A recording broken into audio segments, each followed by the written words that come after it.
గురుగారు, నడిచే దేవుడిగా పేరు పొందిన చంద్రశేఖరేంద్ర సరస్వతి స్వామి వారు కంచి కామాక్షిలో కలిసిపోయిన రోజుని ఆరాధనోత్సవంగా జరుపుతారు. దీనిని ఆరాధన అని ఎందుకంటారు?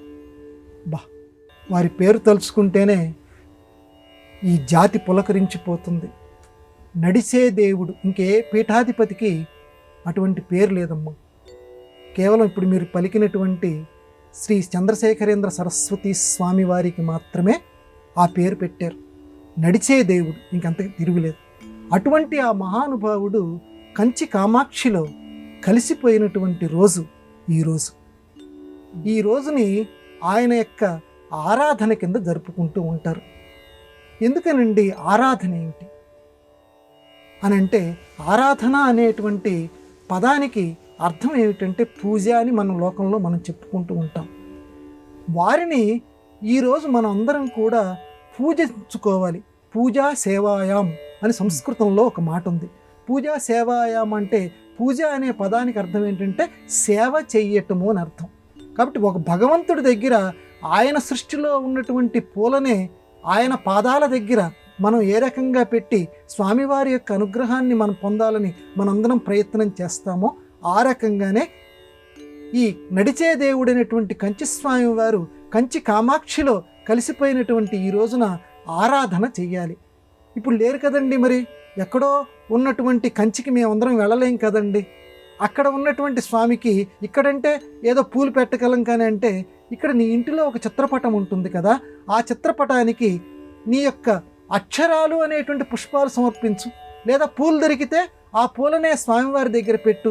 ఈరోజు ప్రత్యేకంగా కంచి స్వామివారిని తలుచుకోవాలి. ఎందుకు తలుచుకోవాలి? 1894 మే 20వ తేదీన జన్మించినటువంటి ఆ మహాస్వామి, ఆ నడిచే దేవుడు సుమారుగా ఇక 100వ సంవత్సరం దగ్గరికి రాబోతూ ఉండగా అప్పుడు ఆరాధనకు పాత్రులయ్యారు. అంటే కంచి కామాక్షిలో కలిసిపోయారంటే సుమారుగా 100 సంవత్సరాల పాటు జీవించినటువంటి మహాపురుషులు. ఆయన దగ్గరికి రానటువంటి మహానేత అనేటువంటి వారు ఎవరూ లేరు. పెద్ద పెద్దవాళ్ళు గాంధీ మహాత్ముడి దగ్గర నుంచి, రాజాజీ దగ్గర నుంచి, నెహ్రూ దగ్గర నుంచి, ఎంఎస్ సుబ్బలక్ష్మి గారి దగ్గర నుంచి ప్రతి వాళ్ళు కూడా కంచి స్వామి వారి యొక్క దర్శనం చేసుకున్నవారే. ఆయన యొక్క అనుగ్రహ భాషణం ప్రసరించినటువంటి ఊరు లేదు. అంత గొప్పగా ఈ సంస్కృతి సంప్రదాయాల్లో కలిసిపోయారు. అటువంటి వారిని ఈరోజు కనుక మనం ఆరాధిస్తే, అంటే వారు ఎక్కడికో వెళ్ళలేదు. లోకంలో కొంతమంది మోక్షం పొందారు అంటే భగవంతుడిలో కలిసిపోతారనుకుంటాం.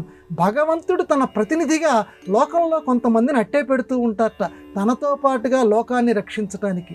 అందువల్ల భగవత్ సదృశులు ఆ మహానుభావులు కంచి స్వామివారు. అందువల్ల ఈరోజు వారి ఆరాధన కనుక మనం చేస్తే, ఆ పూలు, అక్షరపు పూలు ఆయన దగ్గర పెట్టుకుంటే, ఈ రకంగా మనం మాట్లాడినా సరే ఆయన సంతోషించి మనందరినీ కూడా ఈ మాటలు ఎక్కడ వినపడుతున్నాయో ఆ ఇంట్లో ఉన్న ప్రతి ఒక్కరిని కూడా వారి కరుణా కటాక్షాలతోటి రక్షించాలి అని చెప్పి ప్రార్థన చేద్దాం.